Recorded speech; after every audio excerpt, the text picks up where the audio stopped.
They are a distinguished couple known globally. They teach globally. They've just done their fourth. I need to bring the book. Did you bring the book? Oh, there it is. They've just published their fourth book. It's entitled That Which Doesn't Kill Us. Let's see. How one couple became stronger at the broken places. And the picture on this is actually Linda and Charlie at their wedding. Yeah, so we can pass it around if you can. Anyway, these two incredible people have been doing this for well over 40 years. They've given a lot of their life over to learning the ability of not only figuring out how they should have a relationship, but also spending a lot of their life helping others discover how to do that. They have insights that I think this morning you'll find out. How many people have delved into the book thus far? Good. I hope you enjoyed it. So it's about what we become when we become juniors and seniors in college. We pretty well formulated our self-image of ourselves and how we're supposed to form it and participate in our world. And for many, many of us, that never ends up long-term working very well. Remember that pleasure is short-term, happiness is long-term. So this morning they're going to share with us their incredible journey, and they're going to be open for questions that you may have, and anything, Professor, that you'd like to add? I just want to add that you're going to be incredibly lucky this morning. The way Charlie and Linda open themselves up to the groups that they participate with and share on such an honest level and on such an intimate level, that it's a great opportunity for you to learn how a number of skills, learnings, practices about how to have successful relationships. And I'm sure a lot of you have had relationships, probably a number of relationships. Some of them might have been good, some of them might have been not so good. So it'll be a chance for you to explore your questions about how do you maintain a relationship on a long-term basis if that's something you want to do in your lifetime. So, please open. Don't be afraid to stand in that fire. Put yourself out there. The more you put yourself out, the more you become transparent, the more you make your vulnerability known, the better this class is going to be. So, join me in welcoming Charlie and Linda.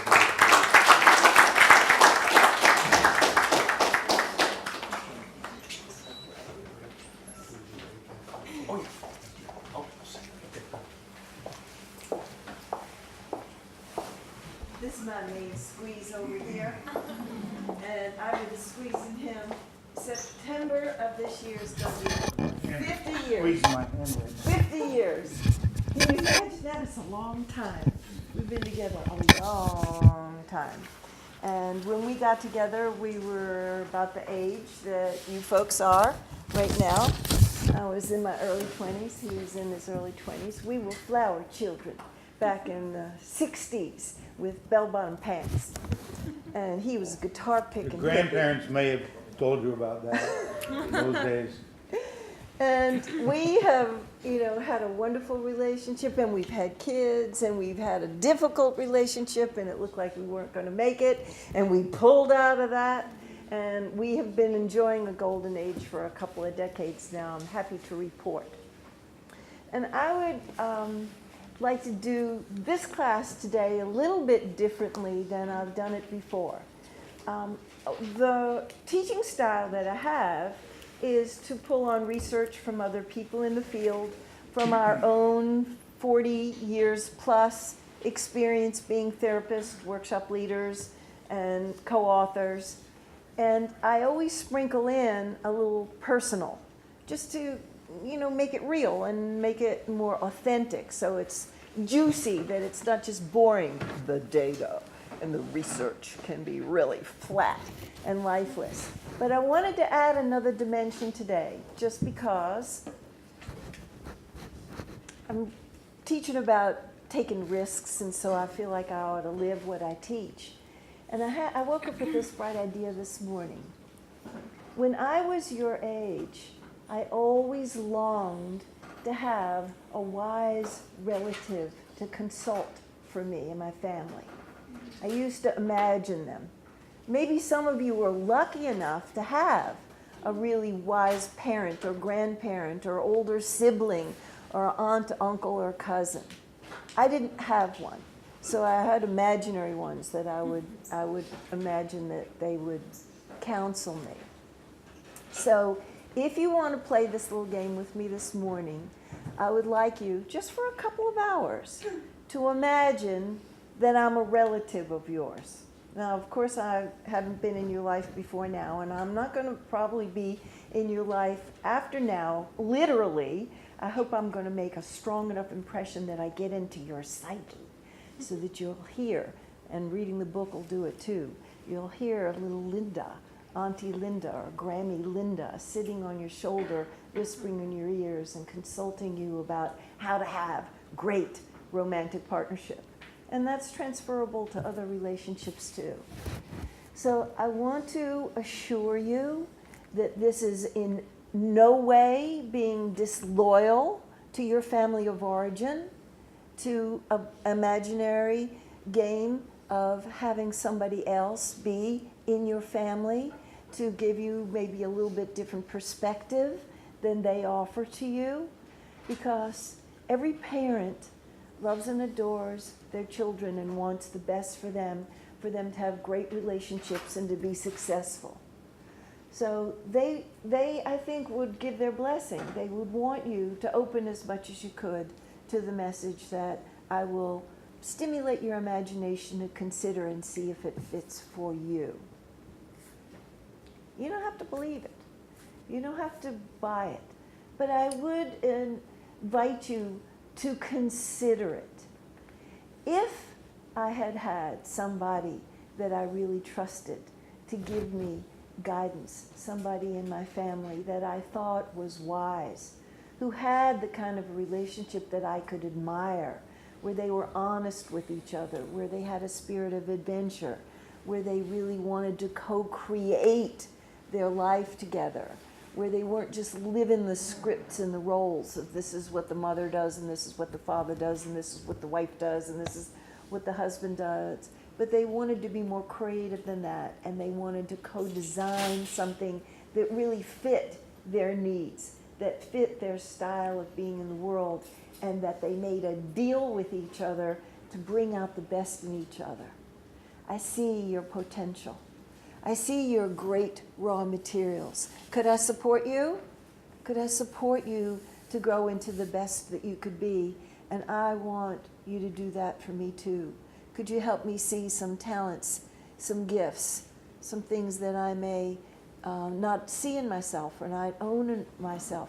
Could you help me to grow into them, to mature, to own my creative artist, to own my warrior woman who's strong and powerful and can take on challenges and won't wimp out? Can we make that kind of a deal with each other, that we want to handle differences really beautifully, not play a power and submission game about who's going to win and who has to lose, and then you don't like being down, and so you start grabbing power. Could we investigate together how we could share power and really be cooperative partners? And I didn't even know how to formulate those questions when we first got together, because I was at the mercy of the romantic illusions that just because we love each other, it ought to just all flow out of that. And just because the sex is so good, this is a cautionary warning, it may be so compelling when the sexual relationship is so strong that it can blind you to other things, like that they don't have values in common with you, or they don't have life goals in common with you. And so be careful about that. Be careful, because the oxytocin, when you're having the good sex, is like glue. And you can really get glommed onto somebody before you even really know who they are, and know if they have good values, know if they have a good work ethic, know if they have similar life goals to your own. So that's just a little warning there. Want to say hi to the group? Hi. Have something you want to say to the group?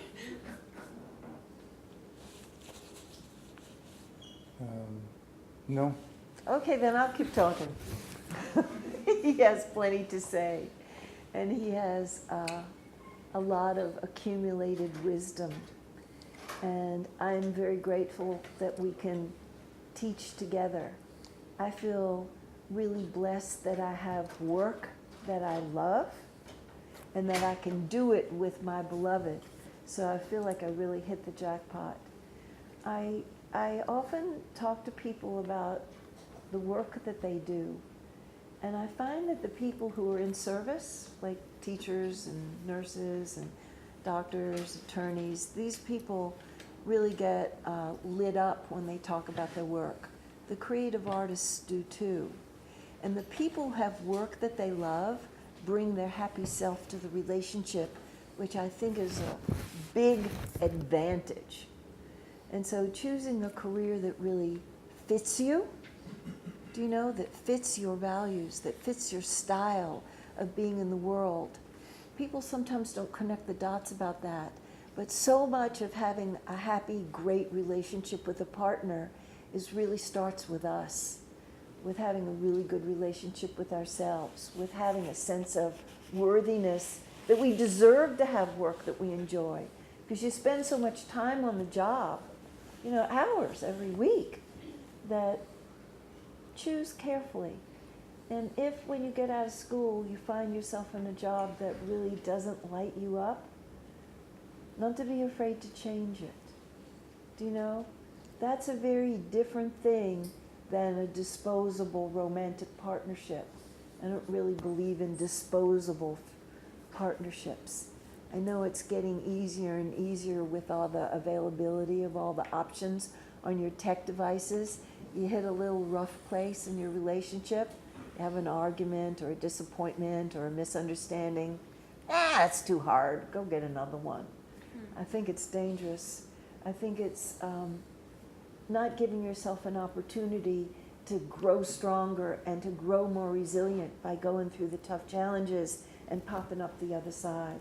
Because there's so much to be learned, so much to be experienced when you hit those rough places. I just thought of something I wanted to say. I'll shut up then. Welcome. It's really good to be here. And I really enjoy coming to do these talks here that Elena and Joe have been inviting us to do for a few years. And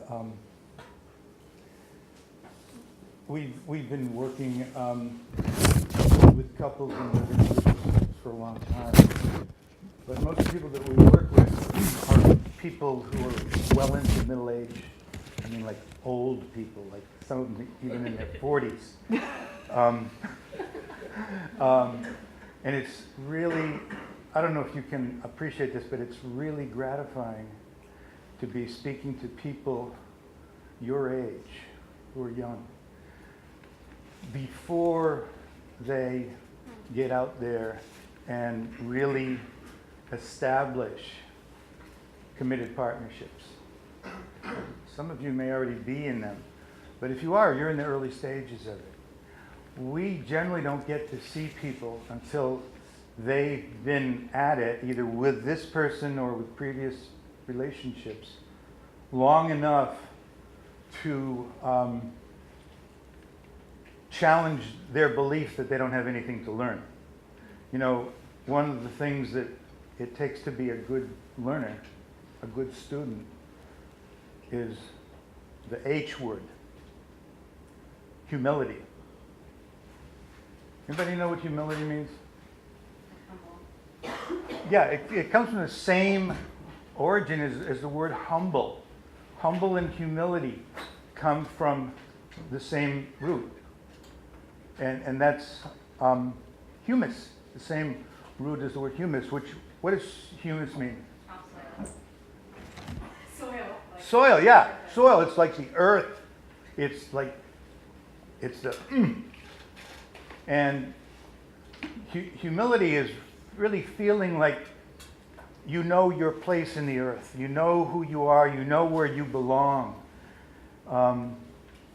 You don't necessarily know what's right for other people. You don't necessarily know answers to all of your questions, but you know who you are. You're neither a small, irrelevant, insignificant speck, nor are you an omnipotent God, but you're somewhere in between that. And where you belong is in neither hell nor heaven, but here on the earth. And what it takes to be a good student is the recognition that I have some things that I need to learn. When you're young, I remember when I was young, I used to feel like I knew it all. You know, and I didn't really have much use to hear. If I had had relatives who would have given me guidance and advice, I wouldn't have taken it anyway, probably, because I already knew. And some of you think that you already know, and you do. But here's the bad news, is that some of what you think you know isn't true. Okay? Some of what you believe is correct, right, or true may not be. In fact, guaranteed, some of it isn't. Now, the thing is, it's really hard to know exactly how do you tell what I really firmly believe is true and what I really firmly believe isn't true. That's a pretty important question. Can you understand why it could be difficult for you if you couldn't distinguish those two things? What sort of things might happen in your life if you weren't able to discern what's true and accurate from what isn't? You'd be misled. You'd be misled. You would be misled by your own lack of clarity. And so you would end up, when you're misled, you don't end up in the place that you think you're going to end up. You know, because you are led to someplace else. So, getting back to what I was saying earlier, I really like appreciate having the opportunity to be with people who are open to learning. They haven't established some of the barriers to open-mindedness that some of the adults in your life and older people in your life may have. We call it a hardening of the attitudes.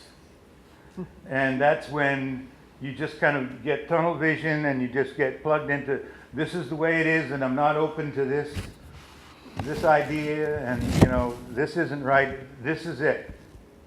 There's a term called confirmation bias. Anybody ever heard that term? Confirmation bias? Mm-hmm. It means that once we decide something is true, then what we do is we collect evidence to validate that belief, and we don't even see things that are contradictory to that. So, at a certain point in their lives, a lot of people just start getting possessed by confirmation bias. And instead of looking to see, well, what else is possible? Consider that could be, right? I don't know. But just to be open to considering things. But you have the opportunity, because your neurological pathways have not been rigidified to the degree that they can. It's not inevitable, but they can, over years and decades, get rigidified, and then there's no more learning. It's just narrowing down. This is the way it is, and you know what kind of a life that is probably going to create for somebody who's not really open to learning and only interested in validating and reaffirming what they already know. How would you characterize the life that that kind of a person is going to have? What would you guess their life experience would be?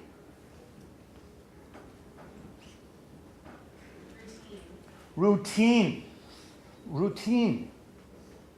Repetitive. Narrow. Unimaginative. Unexciting. Boring. And what often people think when they're having that experience is that, oh, well, it's, I guess I need to change something. I need to, get a new haircut, or I need to move, or I need to get a different job, or I need to divorce my partner, because that's the problem. That's why I don't feel alive and passionate anymore. Or maybe they might assume that, well, that's just how it is when you get older. Any of you ever thought that when you get older, your life does get kind of narrowed down and routine and kind of boring and, repetitive? Be honest. How many of you have ever thought that that's kind of how it is? Yeah. I mean, I used to think that too. Until I haven't gotten old yet, but, I'm You're older. old. I'm You're older old. now than I used to be. And so are you. And if you're lucky, you'll continue to get older, because you know what the alternative is. Not so good. So it's within your power to keep your life open, to keep the options open, to keep your mind open, to keep your heart open, to keep being open to seeing life as it is, rather than to keep trying to fit it into a box that you've been told is the way it's supposed to be. Mm-hmm. And one of the things that is going to support you in doing that is being in a committed partnership. Not necessarily now, although it could be, but that as you become clearer about who you are, and it's pretty unlikely that you're really clear about it at this stage of the game, but as you become clearer, the clearer you are about who you are, the more able you're going to be to choose a person who fits you. So Charlie is offering you some profound wisdom now. And we chose each other when we were in our early 20s. I think it would have been an advantage if we had waited a little bit longer and grown up a little bit more. I think it would have helped us get off to a stronger start. But I didn't have anybody in my family to advise me to slow down and to get to know him better and get to know myself better. If you had, and they had given you that advice, we probably wouldn't be here now. I don't know. I think I probably would have stuck with you, but I might have held back a little bit and not jumped in feet first so fast. And I hope you don't mind me telling them, but... Oh, wait a minute. Tell me what you're going to tell them. Who did the day we met? Oh. So the No, day... They're going to censor that one. They're gonna censor that one. No, I'm not. I'm going to tell them. That's The one day of we the met- secrets of great relationships is to know that you cannot silence your partner. And if you try to, they're only going to say more than they would have if you hadn't tried. And if you feel confident that this is something important, then you just deal with the disapproval. So that's part of what you do. So the day I met Charlie, I fell for him pretty hard right away. And I took him home. And he... What was it? It wasn't exactly me that you fell for. I was in a bad girl part of my life, being busy, being in recovery from goody two-shoes that I had been for way too long. And so we had some illicit substances. I'm not recommending it, but that's what we you're were really going over doing the at top parties now. in the 60s, and went on a motorcycle ride. Man. And then took him home. And That's not my experience. It was my motorcycle that you were riding on the back of, and I took you to your house, and then I came in.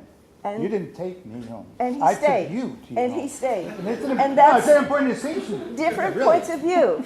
But I don't think that that is a very good beginning for a relationship. I thought it was a pretty good beginning. It was exciting.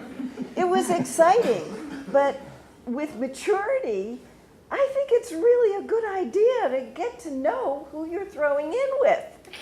Do you know? He turned out to be a splendid human being, but I didn't know him well enough to know if he was an asshole. And I took a chance. Okay, so I got a good one. But I'm saying that I'm telling you exactly what I said to my kids. The trying 20s are called the trying 20s because you're supposed to try a lot of different things. Yeah. LSD, Selling the drugs. You- robbing banks, get it out of your system. You maybe Get it try out of your system. try on for size a lot of different majors, a lot of different visions for career options, and try on a lot of different kinds of people that you date. Maybe you date somebody younger, maybe you date somebody older, maybe you date somebody from a different race or ethnic group or a religion. Maybe you date somebody who has different political orientation than you do. And you see more about who you are as you're experimental. And I think that's a good idea, because by the time we get to the late 20s, not the early 20s, a lot happens in that period of time. Late 20s or 30s, we're starting to really know who we are, where we're going. We've usually got our academic degrees behind us, and we've chosen some work that we want to do, and you know more about who you are and your values and who you're compatible with. So the chances of making a choice that could last a lifetime are really increased. So I offer that to you to consider. I also want to emphasize the point that if you have a lot of doubts and misgivings because you didn't come from a family where you had a really loving, respectful partnership in the form of your parents to model after, do not despair. Neither one of us had good models in our family. I know that there are people who are sitting in this room who come from family. There might be addiction, alcohol and drugs. There might be somebody left. You might come from a family that broke up.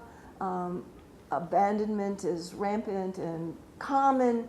You might come from a family that only fights behind closed doors, or maybe they don't fight at all, so you don't know how to deal with differences and conflict. And maybe you come from the screamers and the shouters and everybody just lets it fly and goes round and round and round. That was how it was in my family. They never really got complete with anything. They had the same arguments over and over for decades. And I wish I had somebody wise in my family to sit me down and say, you are not doomed to have a terrible relationship because you didn't have a good model. In fact, they taught you a lot about what not to do. And if they are dishonest, we can make a commitment to being honest. And if they were screamers and shouters, we can make a commitment to find out how to speak our truth without all that blame and judgment and threat and manipulation. And if they were avoiders, we can grow some strength to find our voice and find a way to speak about what we feel and what we need. And that's a good deal. That's a good contract to make with a partner, that you want to grow your skills together. You want to grow your qualities of courage and patience and forgiveness and loyalty and commitment, all of those good qualities that are required for a great relationship. So if you come from a difficult family, don't despair, because they were really important teachers about the things that you don't want, so they can motivate you and inspire you. If you happen to be part of that small statistical group that comes from a real functional family where they loved each other and they loved the kids and they were respectful and they handled differences well, do not be so arrogant as to think you're home free. Because we know some people like that. There are not a lot of them. They still have to learn how to negotiate for their needs and how to express what they feel. And they still need to learn about boundaries. So nobody gets a free lunch. having a great relationship, you earn your way into it. You don't luck into it. So I'm trying to save you some trouble here. That's why we come up here, to get these really young people off on a good foot. Do you know that you don't have the romantic illusion that it should all be easy and bliss and sweet strawberry slush? Do you know?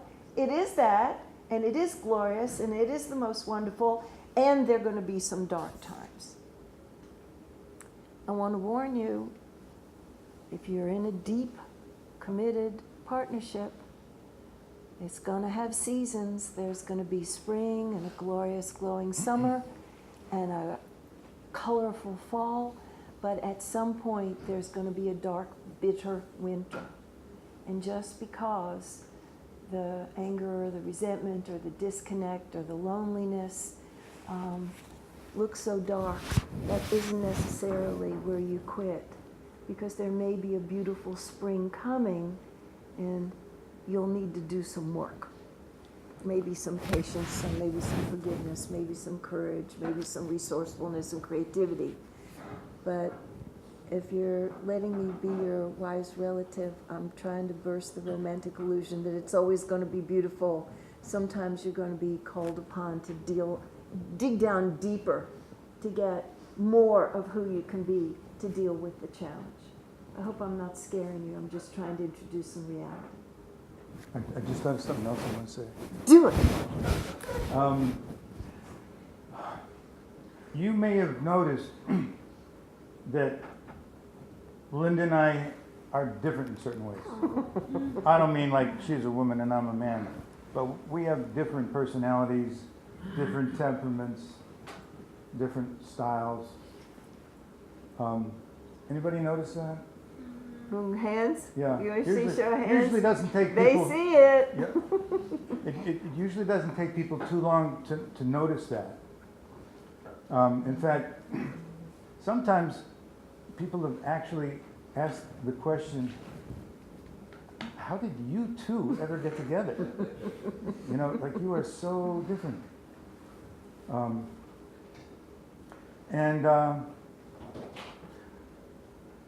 I guess the answer is for the same reason that most other people who get together are very different too. You may have noticed that you may have had relationships with people who do in some ways seem to be very different, or that you find yourself attracted to people who are really different than you in terms of their personalities or sometimes even certain values. Any idea why that is? Why is it, do you think, that we tend to be attracted to people who really are not very much like us? Mm-hmm. That in some very clear ways, they're different. And, you know, doesn't it seem reasonable that we would be more attracted to people who are more like us? Why do you suppose that is, that we tend to get attracted to people who in some ways are significantly different? What do you think? Break up the monotony. Yeah. We talked about the routine a little earlier, you know, how you get into routines and patterns and you just keep reinforcing them. Well, consider what life would be like if you were with somebody or in a committed relationship with somebody who was just like you. I mean, like there were really, you had the same personality styles, you had the same taste in things, you had the same likes and dislikes, that everything was totally simpatico. Wouldn't that be easy? Huh? Wouldn't that be easy? Wouldn't it be easy? Yeah. I mean, what does it sound like? What do you think? I don't think that'd be easy. I can hardly handle myself. How would I be able to handle someone I know else? it'd be like having to handle two yous, you know? Yeah. Sounds awful. What else do you think it might be like? Something just like you. I mean, wait, which question are you asking? Someone just like you or someone opposite like- of you? Just like if you. it- What would it be Okay. like if you, just like you? I mean, I personally prefer someone who's more similar to I am, just because I feel like we have more to relate to. A lot of and- common ground, that's a definite advantage. Yeah, like sometimes Definitely. there's less conflict and Yeah. it just runs smoother. You definitely want to have some things in common that you can relate from. I mean, you certainly don't want somebody who's got totally different values. Yeah, or like a completely different lifestyle. 'Cause, Right, like, right. I mean, you kind of pick up different tendencies from your partner, and Yeah. if they're bad, I don't want them to like grow up. Right on. Yeah, exactly. There's a hand Good- over good here point. too. Are you complete? Hand over here. It's less room for growth, because then you're staying in something that's known. Something that's some similarities to you, so you're not gonna grow as much. Okay, I want to make sure everybody heard what you just said. So you're not going to grow as much, there's less room for growth, because you're just sort of reaffirming each other. So, which is nice. I mean, it is nice to have common ground, like you said. But if all you have is common ground and there's no difference there, then where's the impetus to look beyond where you are, to grow more? Yeah, please. So I was watching the Winter Olympics. Yeah. And I was watching ice skating, and let's say over half of the couples were dating, have dated, or were married. Yeah. And I was just kind of thinking, I mean, how could they not be together? I mean, they've spent so much time together, they have so much in common, Absolutely. they have the same goals. So I can kind of relate that to this. Yeah, I mean, there's definitely advantages, and it's necessary to have a certain amount of common ground. You know, so you take two circles, and you know they're separate, and if there's no overlap, there's no common ground. However, if you put one exactly on top of the other one, there's nothing but overlap. So neither one of them is bringing anything new into the relationship. If you take two circles and they both kind of involve themselves with the other one, then there's room, the possibility, the need for growth, expansion, discovery, new possibilities. So what we want to find some kind of a balance in which we can fit each other, but not on top of each other, so that there's no uncommon ground, but that there's enough common ground so that we have both, that we have the security of the relationship, the compatibility of having similar concerns, values, but not so much that we don't have anything to bring into the relationship outside of that. That's the challenge. And when you're shopping, you know, when you're out on the hunt and you're looking for a potential partner, if that's one of your life goals is to partner up, then this is something to be looking for. Is there enough overlap and compatibility so that we can be at ease and secure and have some comfort in our relationship? And is there enough difference that it will be that spark, you know, that catalyzation, so that we don't have a boring relationship?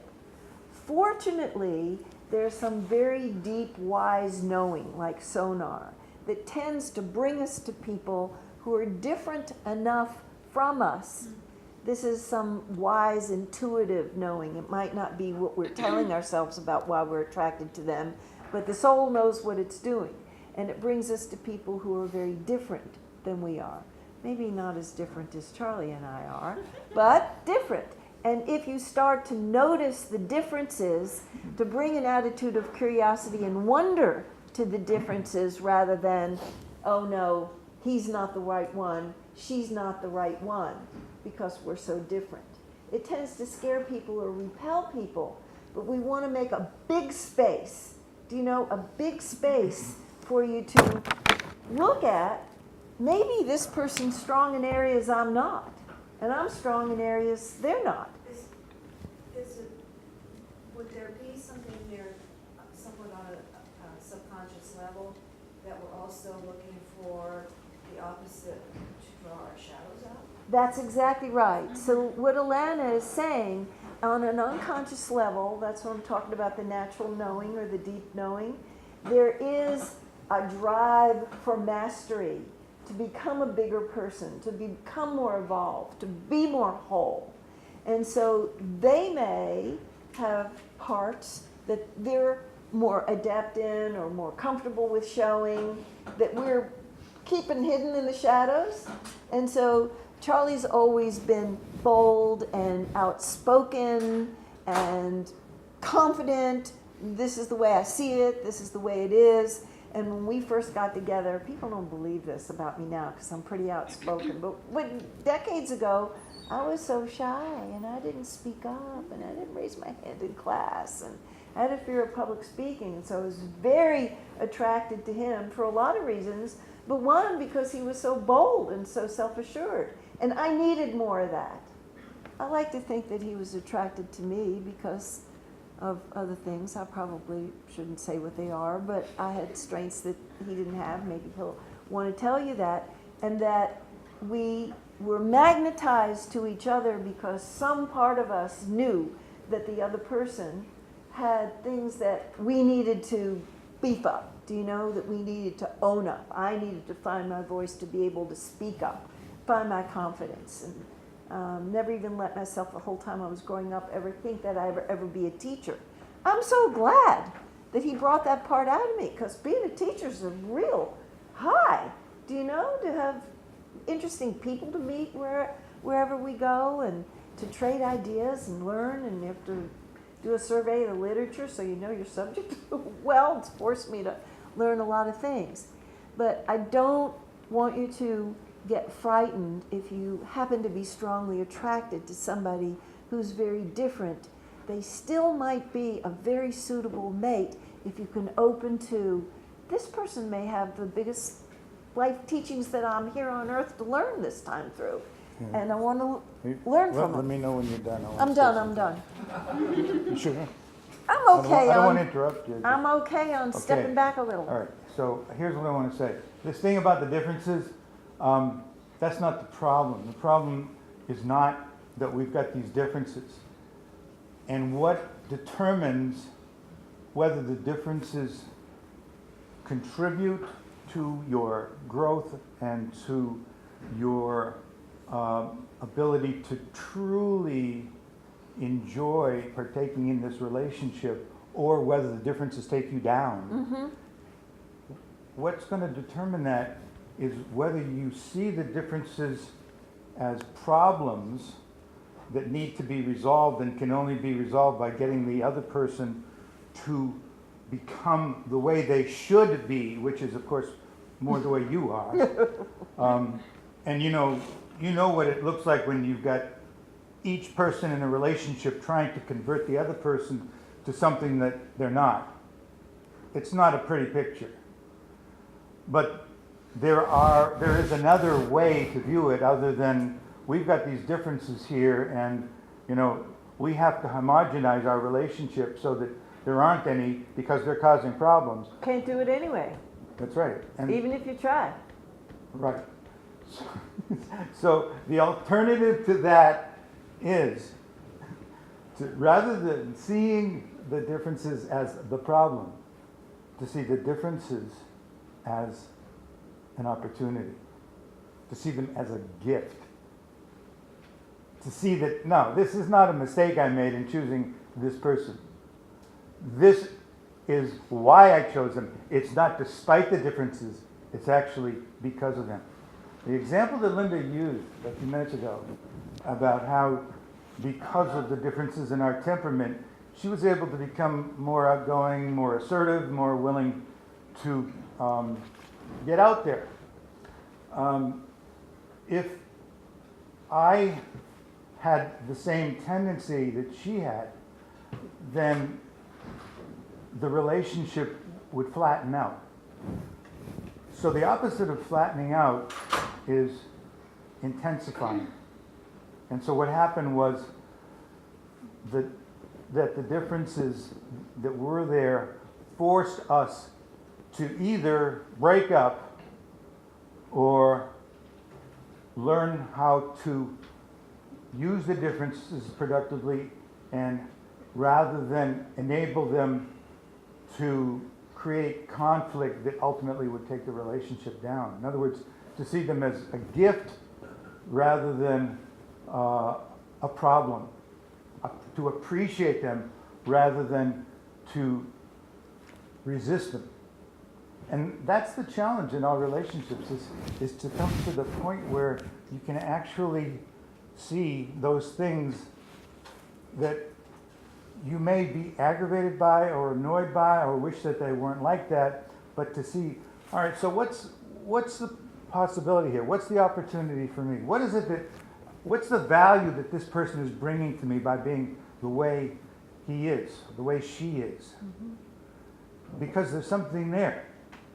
And if you can find that, you'll be less upset with them. You'll be less angry at them. You'll be less frustrated, because rather than trying to change them, you'll be more appreciative of how we have a chance here to get deeper, to get bigger, to have more pleasure, more learning, more growth than we would have had otherwise.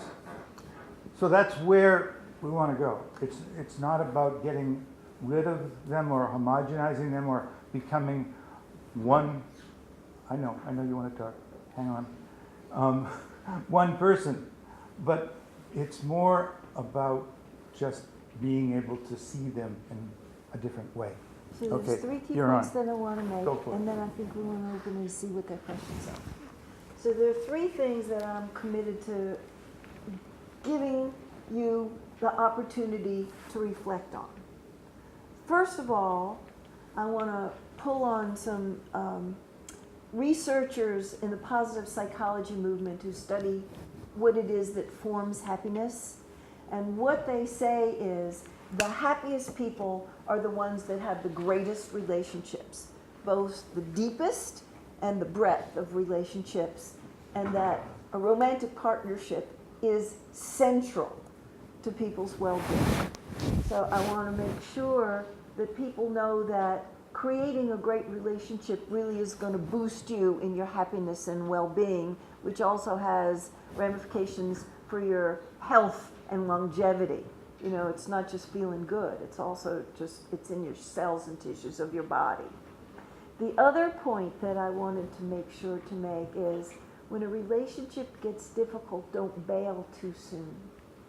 There may be tremendous opportunity for growth for you as an individual and for the two of you as a couple, and don't be shy to ask for help from friends, clergy, family members, and professional trained people who are good at this.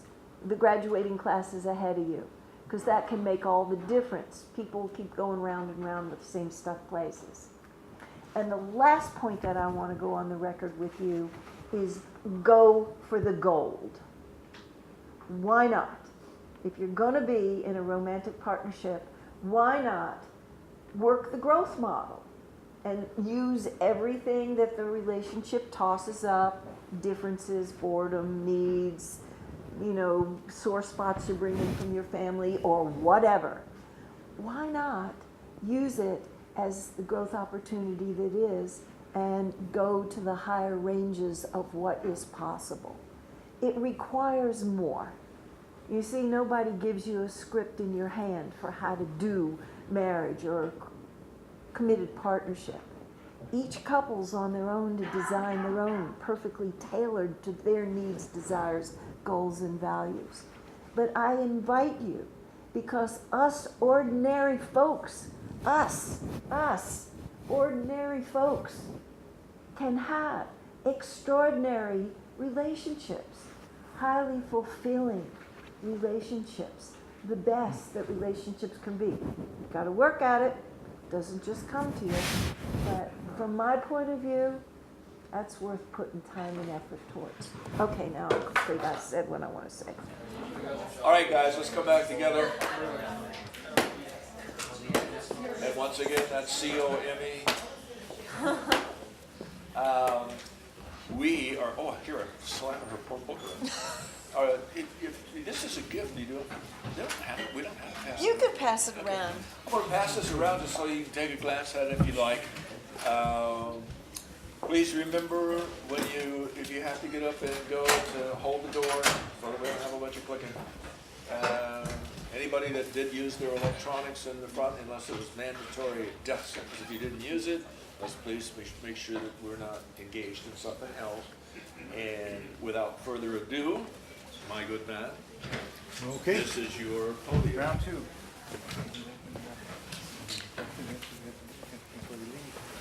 I'll get the book. Yeah.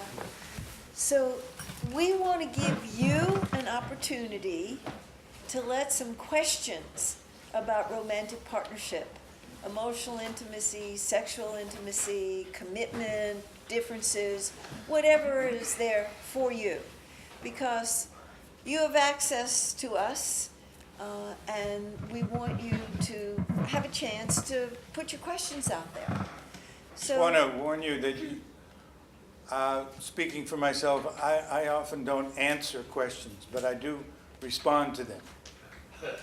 And if you don't know what the difference is, you'll see. So, as we've been speaking, did it percolate in you? Do you have some questions that are coming up about relationships in your own life? I know you've had some experience dating in high school, dating in college, hitting rough spots, confusing spots. What kind of questions are presenting themselves to you?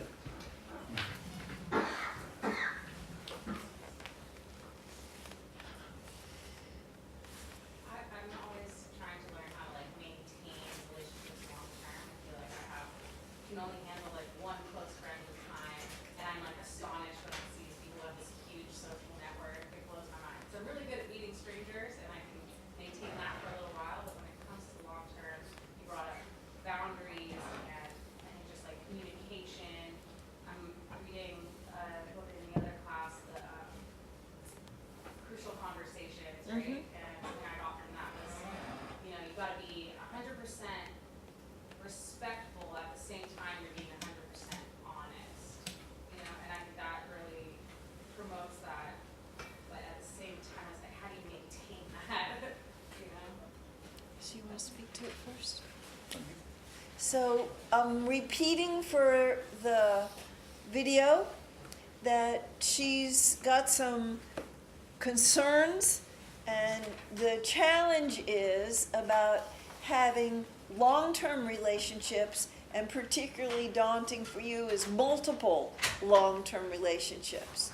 And I just want to normalize, you know, your experience. Yeah, relationships are really challenging. Even having one is a big challenge. And if you, whether it's a friendship, do you know, or a romantic partnership, to be able to assess, are they really interested in knowing me? Are they interested in being my friend on the long term? Are they interested in being more than just superficial? Are they interested in going a little deeper to have meaningful conversations? Are they gonna be a good friend, or, you know, a casual friend? And as you practice, you get better at knowing who the people are who are eligible to be a close and a long-term friend. But I think it's always a good rule of thumb to risk being proactive, not to be reticent, you know, and shy and hold back and wait. That's my style. My style is to go after. If somebody is, you know, my most attractive person in the class, nowadays, when I was younger, I didn't have the courage to do it. I pick them out, and I said, I really liked what you said in class. I really liked the question you asked in class. I really liked the response you asked in class. And I would like to talk to you more about that. Do you have time? Because there are a lot of people hold back and are shy, and they need somebody who's a little bit more assertive to engage them and show interest, and often people will respond if we do that.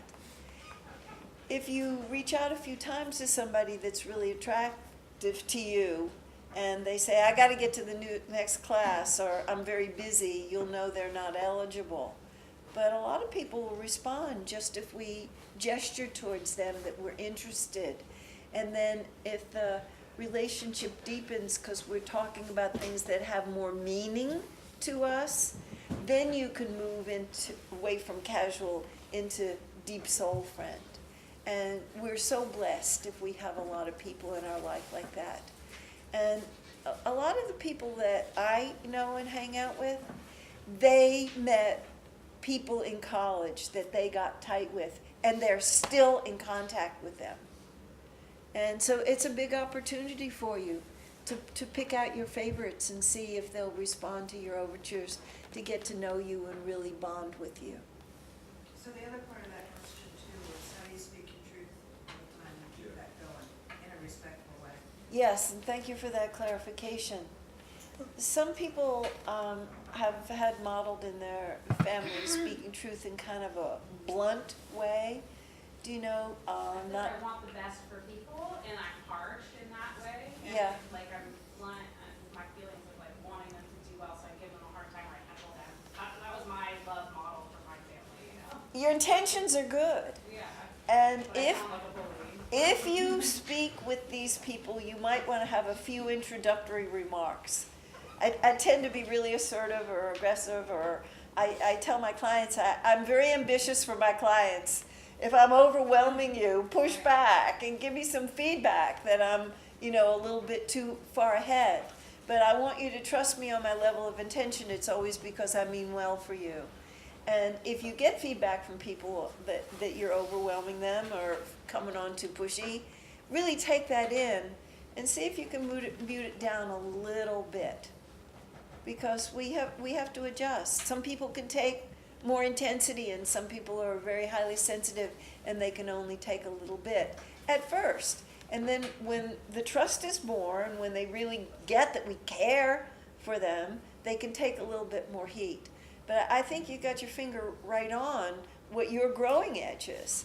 To be able to speak your truth, but to do it in an elegant, graceful way so that it could actually be received. Thank you very much for the questions. I was just going to say, you mentioned crucial conversations. Are you getting into that in your curriculum? Maybe In the leadership? And Yeah, honestly, it's really good. pretty good. Awesome, that I I think the key word for me when we have a kind of discussion, and that is keeping it safe. In other words, you're not driving the other person to a silence, or just don't say anything. Or you're not driving the person to aggression, or they want to attack you because they feel like they're being attacked. So Yeah. safe is a good word. And talk a little bit, because I don't want to make sure we get this in. You mentioned several times, it takes work. Mm-hmm. But you know what? It takes a lot of work. Yep. It's not just a little work, right? So give us some about, if we're willing to put ourselves out there and do this work, let's, man, what do we get? Mm-hmm. You want to speak to that first, Charlie? Oh, okay. Well, first, Joe, I think we have to define what we mean by work. A lot of us hear that term a lot. Oh, relationships take a lot of work. Yeah, so what exactly is the work that we have to do? And for what purpose? And how do we find out what our work is? And what does it mean to work on your relationship? So those are some of the questions I think we've got to really get clear about before we can even answer the question, well, what's in it for me, or what's the payoff? But I think it really is essential that we know the payoff. Even though we may not know exactly what the work is at this stage of the game, we have to know what possibilities are available to me if I do this work. In other words, why bother doing it? Mm-hmm. Because there's always got to be, whatever choice we make, there's got to be an incentive that's driven by an expectation of some value that I'm going to get by making this choice. So when we use the term work, what we're referring to is the effort that it requires to develop the inner qualities, the inner skills, the abilities that are necessary to participate in a mutually fulfilling relationship. So the key word there is qualities. It's not so much what the work is. I can't really know what the work is going to be until I know what qualities within myself I want to strengthen. So the subtitle of our new book is How One Couple Became Stronger at the Broken Places. And it was for us and for many people what it is, it's the breakdown that will tell you something about the qualities that you have to develop and strengthen, cultivate in yourself. So the work is actually about how I can become a better person, how I can become a person who is more skilled and more capable of creating and sustaining a mutually fulfilling relationship. So let's start with asking the question, what are examples of qualities, that is, aspects of yourself? Some people call them virtues or strengths or abilities. But what are examples of qualities that some people might need to develop? Communication. Okay, that's the skill of communication, to be able to become an effective communicator. In other words, to be able to, when we think of communication, what we think of is speaking in ways that create understanding and clarity. But communication, there's a second side to that. And what's that? Listening. Listening is as important a quality in terms of communication as speaking is.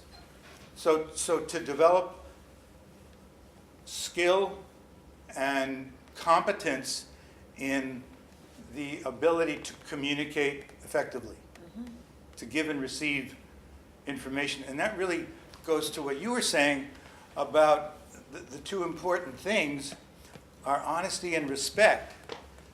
And your communication has to have both of those qualities in it. It's got to have honesty, but respect. Because honesty without respect can feel like you're bludgeoning somebody or trying to coerce them. But respect without honesty is misleading. You know? First, you have to know your truth to speak your truth. You have to know your truth to speak your truth. And here's the tricky part of that, is that sometimes, you may have noticed this, that sometimes we don't really know what our truth is until we're speaking, and then it's in the speaking that I realize, oh, I didn't even know that I felt that way, but I guess I do. Have you ever noticed that? Dangerous. Huh? That's dangerous. Yeah, well, that's why a lot of people don't want to speak until they're really sure of what they're going to say. And why a lot of people are really afraid of being extemporaneous in their speaking, because they don't even know what could be revealed to them and to the people they're talking to. So it requires the willingness to risk, right? What's a quality that that if you develop it, will help you to be more willing to take interpersonal risks?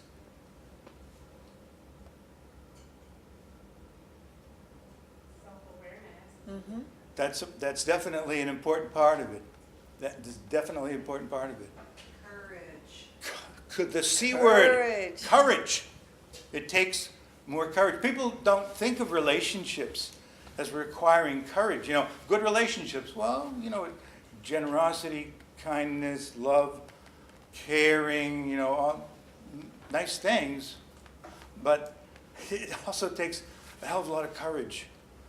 Because to be involved in a relationship where you're really, especially with somebody where there's some differences that you got to iron out, you've got to be willing to take emotional risks. And that brings up another quality that's necessary to develop courage. It's a word that starts with a V. Vulnerability. Vulnerability. What does vulnerability mean? The ability to be open with someone else on topics that are somewhat personal. The ability to be open with somebody else, especially with topics that can be personal, that can expose the underbelly of your feelings, to not be defensive, to be literally, you know, if you look at the definition of vulnerability in the dictionary, what it says is to be at risk of being hurt or injured. You might get your feelings hurt. So these are some examples of the qualities that, these are some qualities, there's others too, that we need to be able to strengthen within ourselves in order to do the work. And there isn't any generic answer to the question, what exactly is the work of relationships? It depends upon what qualities you most need to strengthen within yourself and how committed you are to exercising practices that will help to strengthen those qualities.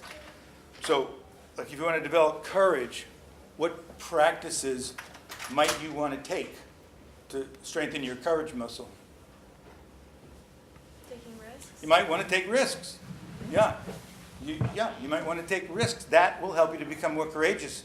And the thing about that is that even if you fail, even if you fall flat on your face and it doesn't work, you've still won. You're still ahead of the game. Why? Because what you've done is you've taken a risk, you haven't fulfilled it, so hopefully you've learned something. There's an opportunity to learn something. And also, you've gotten some practice. And third thing, you survived. Because our worst fear is, we're not going to survive. Here's another example of what our work is to do to rise in relationship up into the levels of higher well-being. Because every good, solid relationship is built on a foundation of trust. So building trust in the relationship is part of the work. And I was so naive in the beginning when I got together with Charlie that I thought the trust was a steady ascent, that you just got more and more and more and more and more trust, like kindergarten, first grade, middle school, high school, go to college. It isn't like that. I'm here to tell you that it's up and it's down, and it's up and it's down.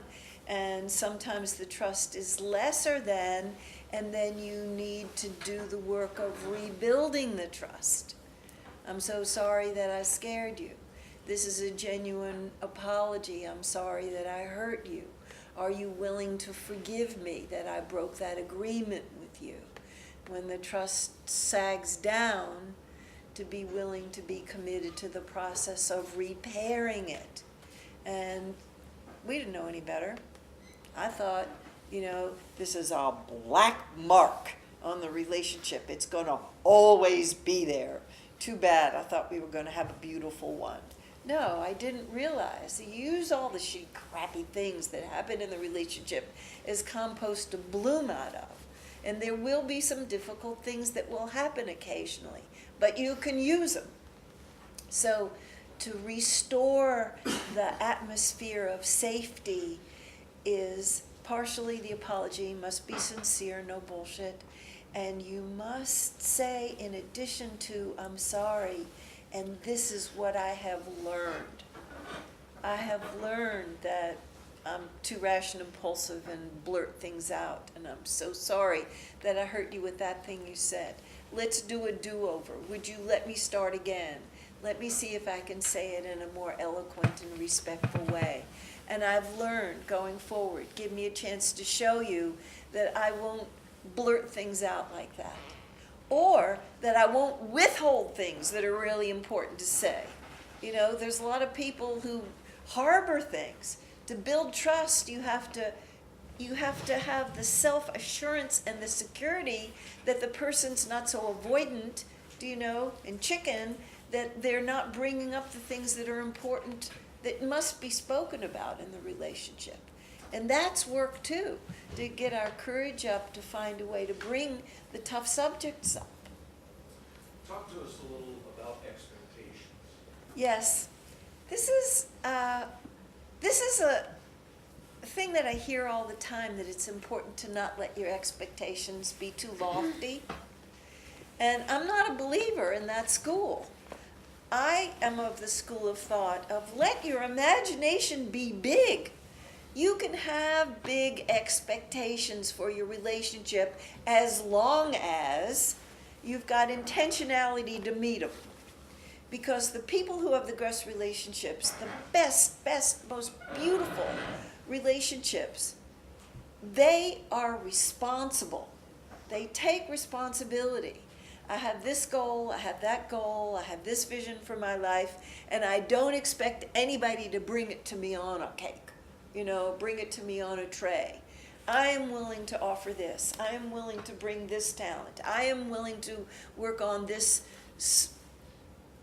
weak suit to make it a stronger suit. I'm willing to grow and to be the best that I can be to bring it to you. I hope that'll inspire you to grow and bring your best to me. And that we could, if we work at it enough time and play with it enough time, we could be in that category of exemplary relationships, of high functioning relationships, where people aren't just together, because they're afraid to be apart or because of habituated patterns, but because they delight in each other. I told you at the beginning that Charlie and I have been together 50 years. When he walks into the room still lights up for me. Do you know? I'm mad about him. I'm crazy about him. And a lot of people, have this expectation that when you're together for a long time, and it gets predictable and boring and it's dull and the research shows that a lot of people had their best part of their relationship at the very beginning in the falling in love, when they were in discovery, and then it's downhill after that. What a damn shame that is. Yeah, it can keep getting better. As long as people are taking responsibility for growing and they use the relationship also as a growth opportunity, it can get better and better and better and better.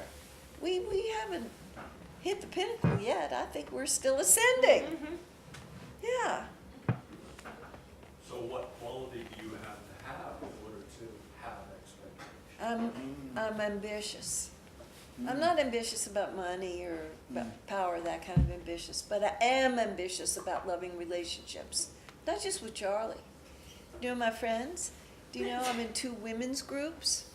I really want, that's where I get my thrills from relationship, and I really want those relationships to be as close as they can be, for us to enjoy each other, to celebrate, to have confidants. I've got a list with 30 names on it. That's my dialing for dollars list. That's my real richness. Yes, please. So would you say over time it changes from more or less to a friendship after 50 years? Is that a friendship with the same person? Or is it a mixture of how's it changed? The friendship, I believe, has deepened, and sometimes there's a question inside a question, whether it's hot sexually in the beginning and then it gets dull afterward. I'm here to testify that the sex is still plenty hot enough for me. Maybe you want to go into some detail? I don't want to go into details. Just wondering, So what happens if you're disappointed in your expectations? I think that we owe it to ourselves to tell the truth about it. If we feel sad, if we feel bored, if we feel that the relationship is not evolving as much as we had hoped, to see whether we can have a profound conversation about, is there anything that I could do that could maybe lift it up? I have some ideas about what I would like in terms of participation from you, so that we could give it a joy jolt. Do you know? And there's a lot of research about the old couples. I love hearing from the old couples that have been together 50, 60 years. And a lot of them are still really romantically involved and really enjoying the relationship. And they all say the same thing. Adventure, novelty, change. You can get into ruts over the years. You can get into habituated patterns. And so go on adventures out there in the world. Monday morning we're going to India for 3 weeks. Yeah. But also, not just adventures out in the world, the inner journey. Be a psychonaut. Do you know? You know who I'm talking about, go out in space. and the psychonauts go into the inner space to know our inner life. And that can revitalize a relationship when we revitalize ourselves as an individual. Going back, it's good to have expectations, as long as you know how to handle the disappointment. Handle the disappointment and use, you may have to adjust down in some ways and not in others, but invite your partner into a conversation with you and see if the ceiling could be lifted. Maybe they just haven't realized that you're longing for more. And to have that conversation, they may be willing to join you. If you say, this is something that's really important to me and it's not so important to them, you may need to look to other people, and I'm not talking about having an affair. Yeah, we're a monogamous couple, and we think that it's not about a moral thing. It's just practical, that it's very difficult to have even one relationship be really, really, really great.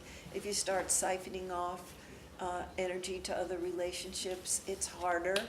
And some people can do it. You know, everybody has to find their own truth about that. But there are other people, you know, if I've got a passion to go visiting more exotic places in this world and he feels like he wants to be home, I'm not going to give up on that expectation of what I think will be fulfilling in my life. Of course, it's my first choice that we share it, but I got other people I can go touring the world with. Len would go with me. Yeah, and so we need to be resourceful, but don't give up on this person before you even give them a chance, and let them know what's on your bucket list and what you're yearning for, what your needs and desires are. Something that I've noticed going into like new relationships that are developing into something more, I'm starting to become aware of my defense mechanisms that I've set up in order to like make sure or ensure that I'm safe and that I'm not as hurt when it's like almost in my head I automatically think that there is an expiration date in relationships.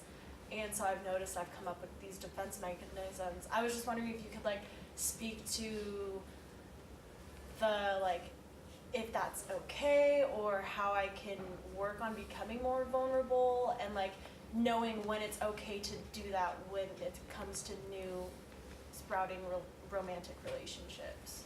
I think it's great that you're in touch with it, because most of us are kind of afraid to get deeply involved, and with good reason. We've seen people get hurt. I mean, you live long enough, you're all part of the scar plant, because people disappoint you, they lie to you, they exploit you, they let you down, and it's good to know that it's a little scary, or a lot scary to get into a relationship. It doesn't have to paralyze us. We don't have to not get in a relationship or bail out on a relationship when it starts to be scary, but we have to tell ourselves the truth, and we're always from the school of thought of report out more, reveal more. And so sometimes you need more reassurance, you need more safety, you need more trust. If you can put your hands on what it is, maybe they can come across with the goods. They can't read our mind. You know, we have to know, we have to have an intimate relationship with ourselves and know what we really need, and then find the courage to ask. You want to speak to that? It would help me if you could restate the question and really try to capture the essence of what it is that you're wanting to know. So see if you can put that in the form of a question that would be more specific about what it is that would help you to get to what you want to find out. So when it comes to defense mechanisms that we've set within ourselves to help protect us from relationships, Yeah. what are some tools that I could use to help like disarmor them and allow myself to be vulnerable in new relationships? All right. That's like a big question. No, that's great. That's great. And I agree with Linda that just the fact that you have a desire to become more open and more vulnerable, and you want to identify the barriers within yourself that are keeping you from exposing some of your deeper feelings, you're way ahead of the game. Because where most people are, and where I was for years and years, I was not looking to become more vulnerable. I was looking to become better at protecting myself emotionally. The problem with that, of course, is that if you succeed in, and I think you know this, otherwise you wouldn't be wanting to be more vulnerable, but if you succeed at that game, then you might be safe, but you'll probably be sorry too, because what is it that cannot happen if your commitment to protection overrides your desire for connection? There's isolation, Yep. separation, disconnection, no contact, no real deep connection. So some people want to have it both ways, you know. They want to be safe, but they also are not willing to take the risk of being vulnerable. So the first step in that process is to recognize what your true intent is. Is it to be safe and protected, or do I want to connect? You cannot have it both ways. You can have it either way. You just can't have it both ways. So take a look right now within yourselves. And there's no correct answer here. And whatever for me, for years, my answer was, I'd rather not be vulnerable. And then at some point of being successful at that strategy broke down because I started feeling not so great. I started feeling distant, disconnected from other people, disconnected from myself, lonely. And, you know, when things start to break down, that is actually a good time. That's a good thing. Because what it says is that the system that you're using to protect yourself is now costing you more to maintain than you can gain from changing the system. I'm going to give a couple of examples. Yeah.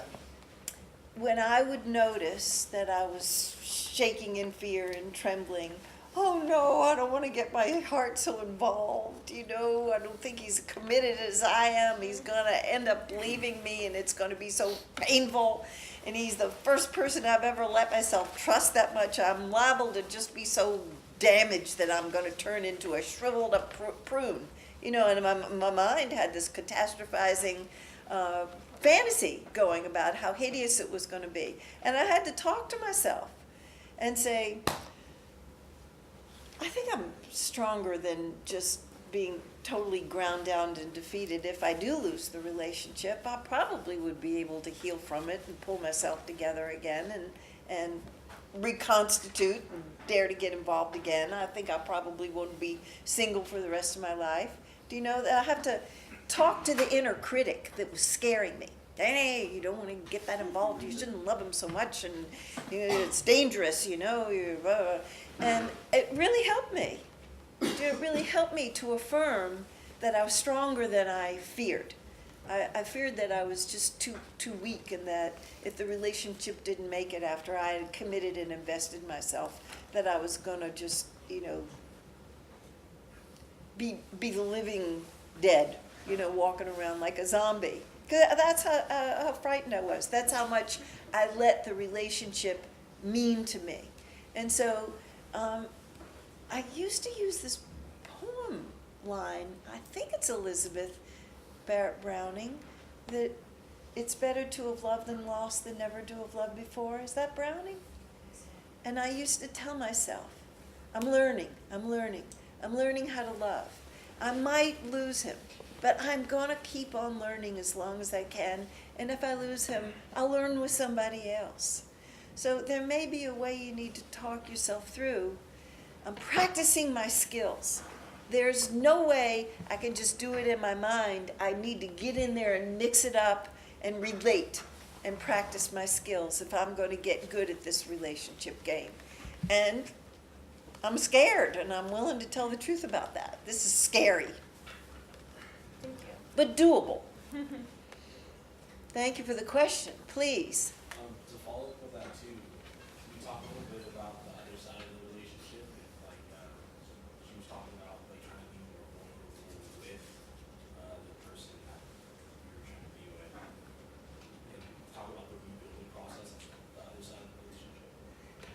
If I understand your question, please correct me if I didn't quite get it, that if we get vulnerable, does that impact the person on the other side of the relationship? Trying to rebuild the connection more after you've hurt the other person and don't try to be more again. Yes, that both of us need to be committed to taking our armor off. Both of us need to be committed to laying down our shield and our sword. Both of us make a verbal agreement looking into each other's eyes from our heart. I want to be open with you, and I want you to be open with me, and this is going to be the best way that we can heal from the breakdown that we just had. And vulnerability usually invites vulnerability from the other person, but we don't ever know for sure because there's no guarantee. Do you know, we make it vulnerable and they may come in for the attack and say, see, I told you so, you know. So it's scary. It really is lessons in courage. And sometimes the first time we gesture to them with, I'm so sorry that I hurt you, or I'm so sorry I let you down, I'm so sorry that I betrayed your trust, I really am sorry, and they're not ready to let go and forgive, and then they come after us, we feel like, well, I'm not going to do that again. Do you know? But if the relationship really means something to us, you heard of first line, second line, third line assertiveness? There's first line, second line, third line vulnerability.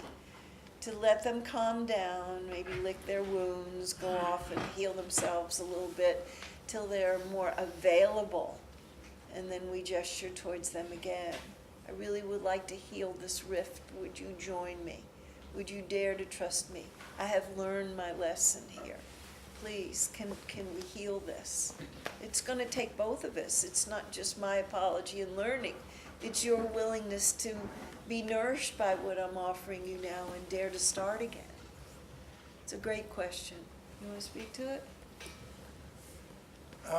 I see it a little differently. You would. Yeah, I would.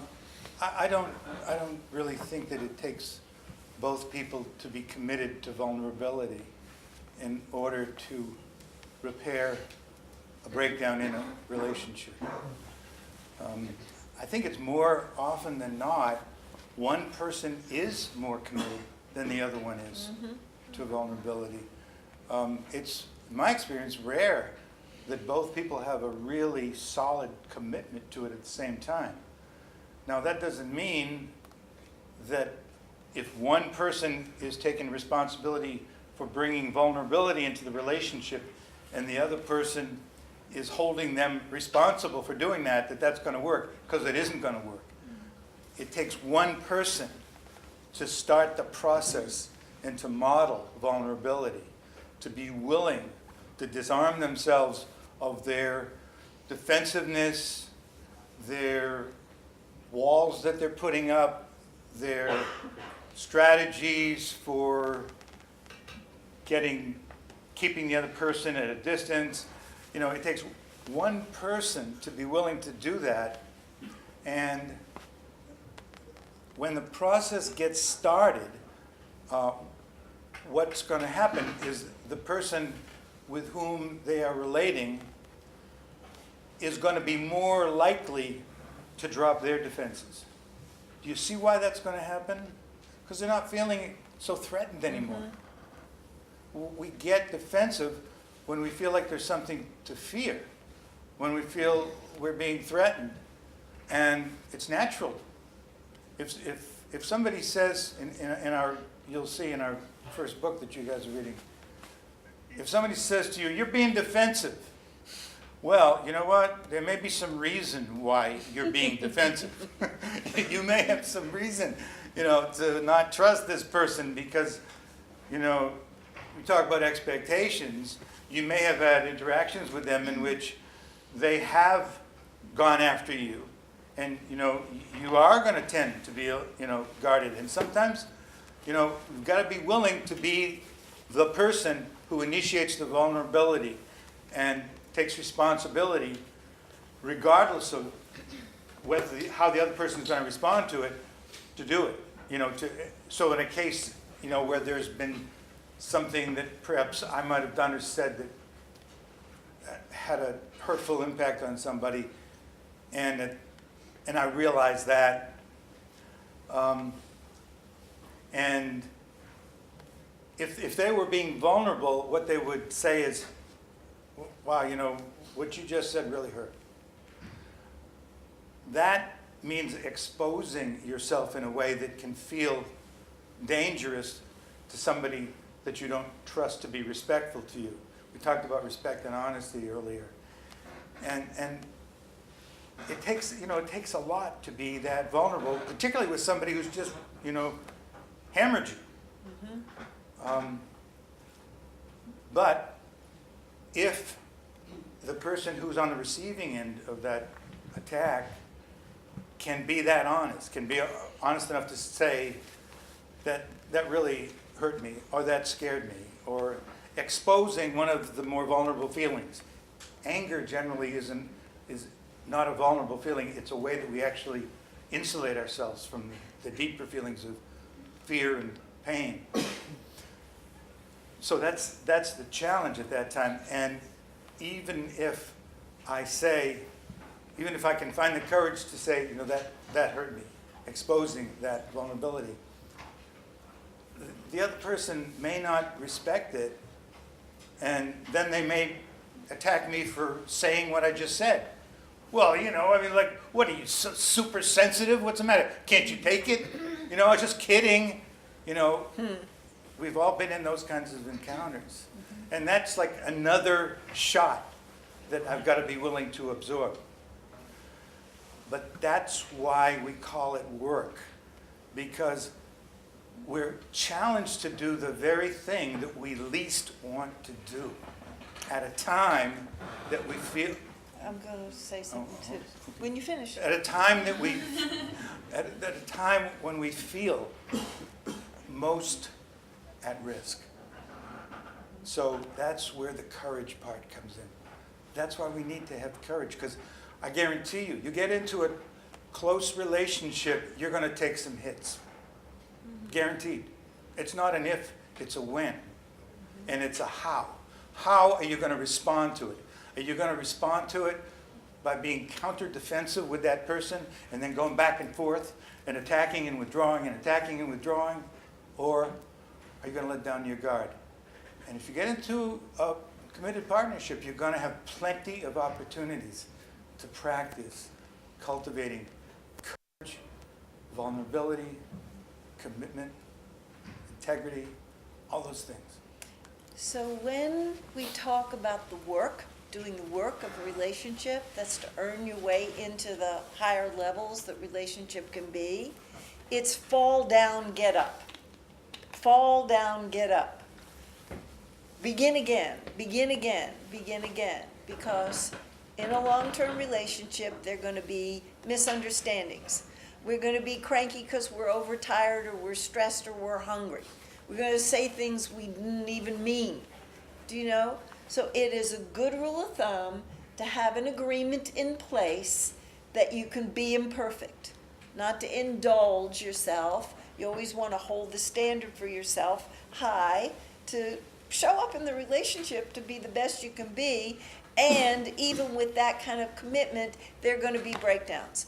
There are going to be misunderstandings. We've all got sore spots, and they go banging into our sore spot. Things that are leftovers from other relationships or family of origin, they're going to go banging into those. So it's a good agreement to say we are both committed to repairing when these outs happen, because they will happen. Some of them will just be small and you can fix them really quick. Some of them be medium sized, take a little longer, and then they're the big ones that you really work with doing the repair. But if you have a commitment to repair, you're way ahead of the game.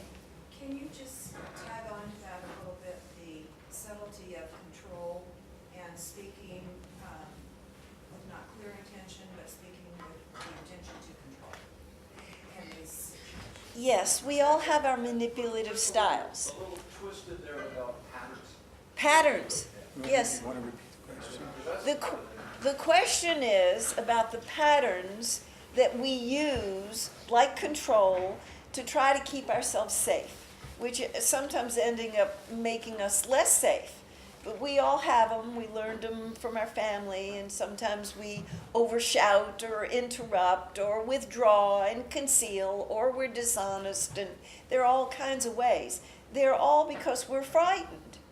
Do you know, to the degree that we're unaware of our patterns, our manipulative patterns to try to keep ourselves safe, our shadowy patterns, we keep acting them out.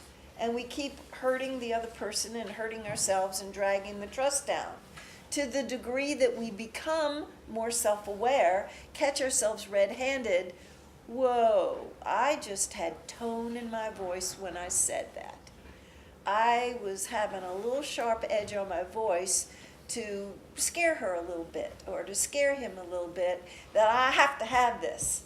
Do you know? And that's the controller in me that doesn't trust that we're going to be able to work this out for some kind of a mutual benefit to both of us. Let me rephrase that without the tone in it. I don't want to be the controller. Do you know, I really want to be higher level than that. I don't want to use my manipulative guilt tripper tactics or threaten or ultimatums.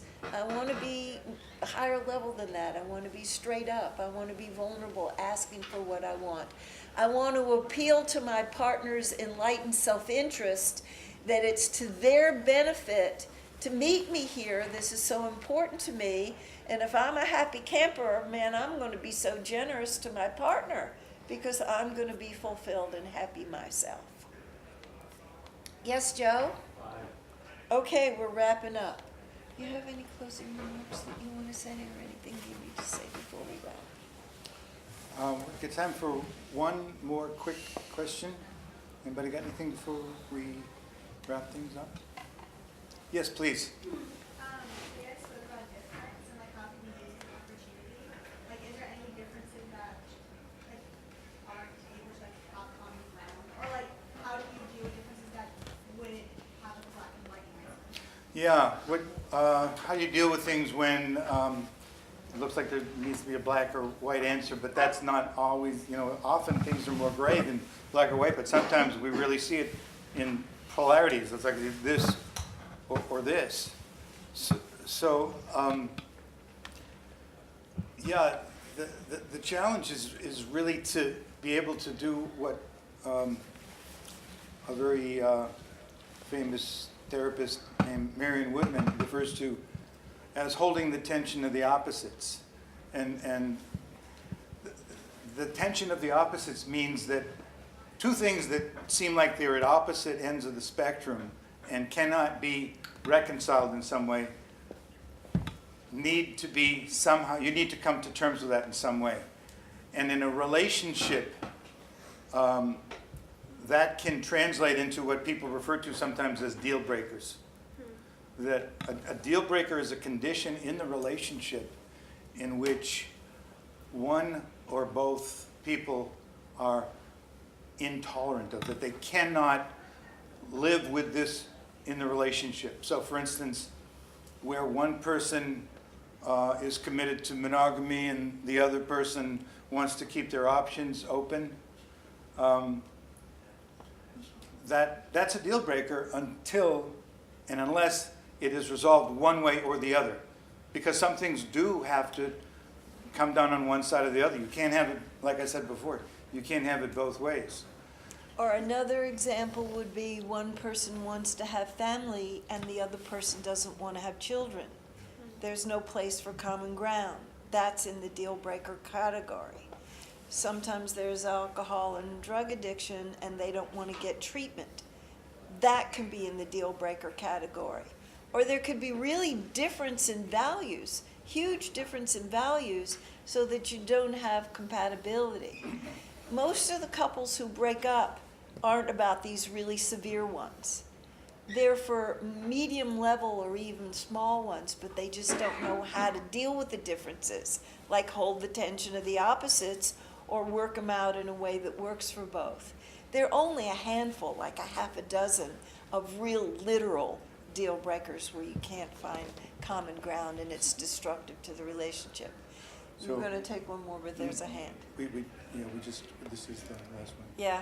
So, you know, the bottom line here, and I think this is probably a good note to close on, is that we owe it to ourselves, I think, to really do the very best that we can do, to make our best effort to try to work things out when the differences do show up, and at the same time, to be aware that there may be differences that are really irreconcilable that we cannot live with. Couples who have great relationships still can have irreconcilable differences, but they can, you know, we're never going to get on the same page about certain things. But that doesn't mean that we can't include those differences in the relationship. Right. It's really a matter of whether we're able to focus on the things that do work and then look and see, is it worth it? You know, I'm willing to put up with an awful lot on this side that, you know, isn't exactly to my liking if I'm getting all my needs met over here. So there's no, you know, answer. It's really, that's why we have to know ourselves. We have to know what's going to work for me, what can I tolerate, what can I not tolerate, and we can grow that capacity. We can do that. But it takes time, it takes work. And bottom line is, it's worth it to do it. And that's if you look at the back of your book, 101 Things, what you'll see is that the very last one, the 101st one, is that what's possible in relationships, in terms of what you stand to gain, to get back to the question that came up earlier, is infinitely greater than what you can even imagine. And that's what I'd like to leave you guys with. Yeah. Thank you. All right. Thank you.